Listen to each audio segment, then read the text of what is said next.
और महाकुंभ से जुड़ी हुई एक और खबर आपको बता देते हैं, जहां महाकुंभ को लेकर के गलत सूचनाएं फैलाने वाले लोगों पर एक्शन लिया जा रहा है। उत्तर प्रदेश सरकार ने ऐसे ही 14 एक्स अकाउंट पर एफआईआर भी दर्ज की है। अगर किसी भी तरीके से कोई भ्रामक खबर फैलाई जाती है सोशल मीडिया पर तो उन लोगों पर अब एक्शन लिया जाएगा। हालांकि उत्तर प्रदेश सरकार की सोशल मीडिया को लेकर के एक अलग पॉलिसी भी है कि अगर गलत खबरें फैलाई जाएंगी तो 10 साल तक की सजा हो सकती है, जुर्माना भी लग सकता है। लेकिन इसी बीच महाकुंभ को लेकर के जो लोग गलत सूचना फैला रहे हैं उन पर भी कार्रवाई की गई है। यूपी सरकार ने सोशल मीडिया पर एक्शन लेते हुए 14 एक्स अकाउंट के खिलाफ एफआईआर दर्ज कर ली है। ये वो अकाउंट हैं जो गलत तरीके से गलत जानकारियां महाकुंभ के बारे में दे रहे थे और यही वजह है कि इन लोगों की पहचान की गई और 14 एक्स अकाउंट के खिलाफ जिसके बाद कार्रवाई करते हुए एफआईआर दर्ज कर ली गई है। आस्था का महाकुंभ चल रहा है और ऐसे में कई लोग हैं जो इसे बदनाम करने के लिए साजिश रच रहे हैं, कई तरीके की भ्रामक खबरें फैलाते हैं सोशल मीडिया का सहारा लेकर। अब उन पर कार्रवाई।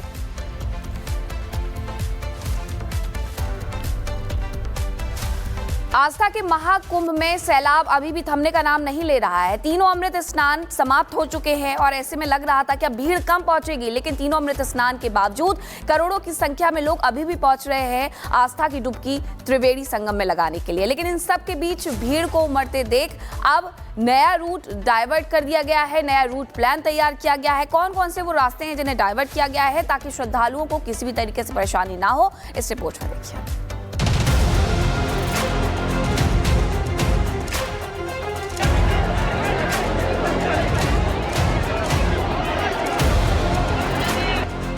वाराणसी टू प्रयागराज आस्था का जन सैलाब।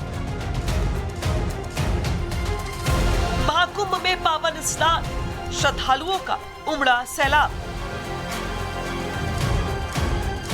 प्रयाग संगम स्टेशन आज बंद हो गया है, कल खुलेगा। आज के लिए सब लोग बाहर जाइए, दूसरे स्टेशनों से प्रयागराज जंक्शन प्रयाग से जाइए, ट्रेन पकड़िए।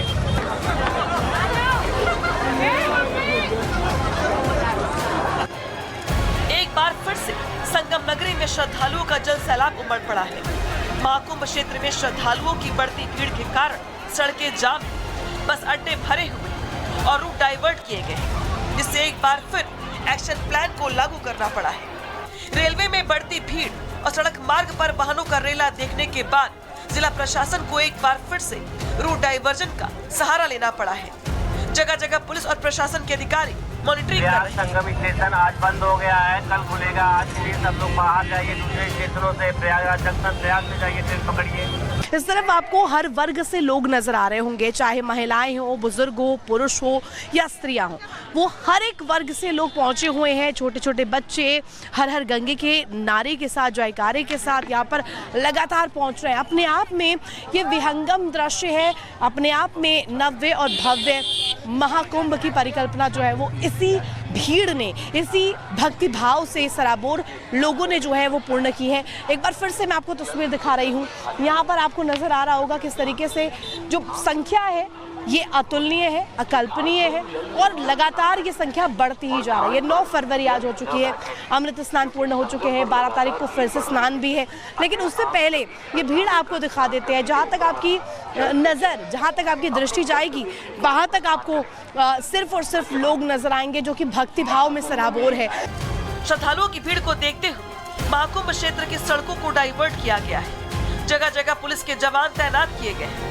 सड़कों को बैरिकेडिंग कर लोगों को संगम तट तक पहुंचाया जा रहा है। वहीं रेलवे प्रशासन ने संगम स्टेशन को भी फिलहाल बंद कर दिया है। महाकुंभ पहुंच रहे श्रद्धालुओं की संख्या का अंदाजा इन तस्वीरों को देखकर लगाया जा सकता है। कुंभ मेला क्षेत्र में सभी एंट्री पॉइंट पर भीषण जाम लगा हुआ है। जहां तक कैमरे की नजर पहुंच रही है, सिर्फ लोग ही लोग दिखाई दे रहे हैं। महाकुंभ क्षेत्र में देश दुनिया से पहुंच रहे श्रद्धालुओं के लिए किए गए इंतजामों का रिपब्लिक की टीम ने जायजा लिया है। उत्तर प्रदेश सरकार ने लगभग 40 करोड़ श्रद्धालुओं का लक्ष्य रखा था और वही लक्ष्य रख के उन्होंने तैयारी किया था। लेकिन बड़ी बात यह है कि यह जो आंकड़ा है, इस आंकड़े से अब कहीं आगे श्रद्धालु निकल चुके हैं। 40 करोड़ का आंकड़ा श्रद्धालुओं ने पार कर दिया है। यह भारत है, यह भारत की सनातन ताकत है, यह भारत की संस्कृति है। और कहा जा रहा है कि शिवरात्रि तक यह जो आंकड़ा है लगभग 50 करोड़ पहुंच जाएगा। मैं कब से यहाँ देख रहा हूँ, ये लाइन कम नहीं हो रही है, ये भीड़ कम नहीं हो रही है। जो लोग कभी यह कहते थे कि ट्रेनें खाली दिखाई दे रही हैं, आंकड़े गलत दिखाए जा रहे हैं, आप समझ लीजिए कि यहाँ पर सारे आंकड़ों को पीछे कर दिया गया है। श्रद्धालुओं ने सबको जवाब दिया है।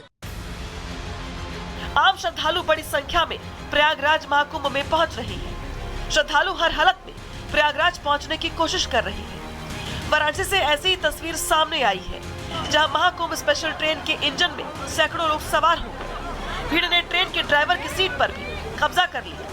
हालांकि आरपीएफ के अधिकारियों ने समझा बुझाकर लोगों को इंजन से बाहर निकाला, फिर जाकर ट्रेन आगे बढ़ पाई।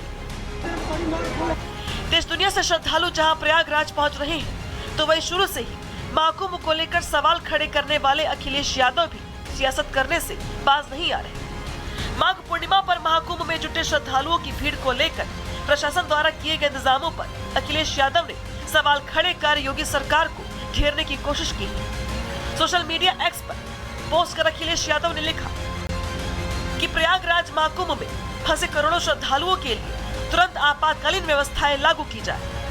इस तरह से जाम में भूखे प्यासे बेहाल और थके तीर्थयात्रियों को मानवीय दृष्टि से देखा जाए। आम श्रद्धालु क्या इंसान नहीं है?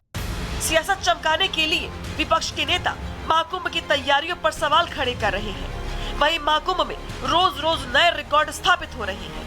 महाकुंभ में आस्था की डुबकी लगाने वाले श्रद्धालुओं का आंकड़ा 42 करोड़ के पार पहुंच गया है। बहरहाल तीनों अमृत स्नान, मकर संक्रांति, मौनी अमावस्या और वसंत पंचमी के बाद भी श्रद्धालुओं का उत्साह कम नहीं हुआ है। देश और दुनिया के अलग अलग हिस्सों से पवित्र त्रिवेणी में श्रद्धा और आस्था के साथ डुबकी लगाकर पुण्य प्राप्त करने के लिए श्रद्धालु प्रतिदिन लाखों की संख्या में प्रयागराज पहुंच रहे हैं। Bureau report, Republic Bharat.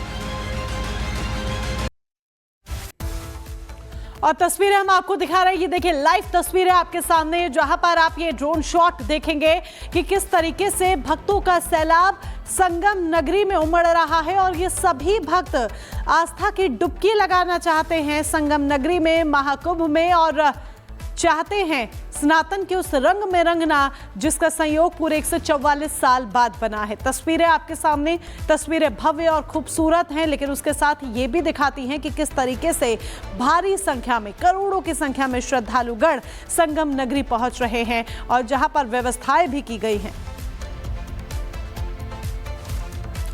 बहरहाल आगे बढ़ते हैं और बात तालिबान के उस राज की करते हैं जिसके बाद अब दाढ़ी पर भी घमासान बच गया है। दरअसल तालिबान राज में, अफगानिस्तान में तालिबान राज में अभी तक तमाम जो नियम कानून बने वो लोगों को अभी तक चौंका रहे हैं, लेकिन अब इसके बाद एक और फरमान है जो कि जारी हो गया है।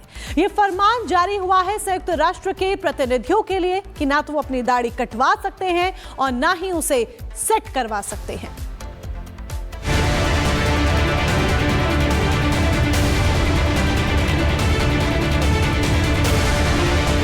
अगर आपके कदम चहलकदमी करते हुए हज्जाम की दुकान की तरफ बढ़ रहे हैं या आज के दिन आपने क्लीन शेव करने का प्लान बना रखा है तो रुक जाइए। ये खबर भी दरअसल दाढ़ी से ही जुड़ी है, लेकिन यहाँ आपकी दाढ़ी नहीं, उस दाढ़ी की बात हो रही है जिस दाढ़ी पर उस देश की सरकार ने यह फरमान जारी कर रखा है कि अगर आपने अपनी दाढ़ी बनवाई, दाढ़ी पर अस्तुरा चलवाया या फिर सोचा चलो आज अपनी बरगद के बेल जैसी बढ़ रही दाढ़ी को थोड़ा ट्रिम कर ले, तो अब आपकी खैर नहीं। जी हां, अफगानिस्तान में तालिबानी शासन के बाद से वहां की वर्तमान हुकूमत कुछ ऐसे बेढंगे फरमान जारी कर रही है जिनकी लिस्ट बहुत लंबी और हास्यास्पद है। आपको याद होगा अफगानिस्तान में महिलाओं के जीन्स पहनने पर पाबंदी लगाई गई थी। अफगान में महिलाओं के लिए बुर्का अनिवार्य किया गया। अफगान में दाढ़ी कटवाने पर पूरी तरह से पाबंदी कर दी गई। और तो और वहां के हज्जामों को यह सख्त संदेश दिया गया कि किसी की दाढ़ी को हाथ तक नहीं लगाना है। लेकिन अब अफगान की सरकार ने एक और तालिबानी फरमान जारी कर दिया है। दरअसल अफगान का यह नया दाढ़ी वाला फरमान अफगानिस्तान की सरहदों को भी लांघ चुका है। संयुक्त राष्ट्र में अफगान के प्रतिनिधियों को यह साफ और सख्त संदेश दिए गए कि वो अपनी दाढ़ी को ना तो काट सकते हैं, ना ही क्लीन शेव रख सकते हैं और ना ही कैंची चलाकर उसके तुरपाई में लगे धागों को खोल सकते हैं। अफगानिस्तान के इस फरमान ने फॉर्मल और कैजुअल के अंतर को खत्म कर सिर्फ इस्लामिक पहचान को ही अपनी पहचान